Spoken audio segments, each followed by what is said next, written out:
Hello cả nhà, có ai mua cây chắc không? Cây chắc này hoành 40 nha.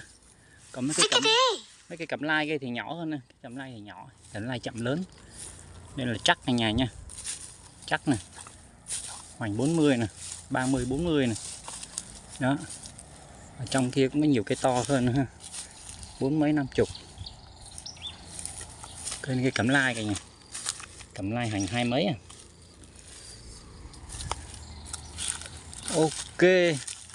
Nhà mình ai có nhiều cùng mua thì liên hệ điện thoại Zalo 0909 858 136 nha. Phía dưới là cây thẳng này. Cây này bị ngã. Ok nha. Ở Trị An Đồng Nai cả nhà nha. Đó. Cây chắc nha cả nhà. Gỗ chắc. Cây này cao 5-6 mét thôi. 6-7 mét. Tán lên khoảng 2 mét mấy 3 mét thì bắt đầu có tán nha. Tỉa tán trên đó.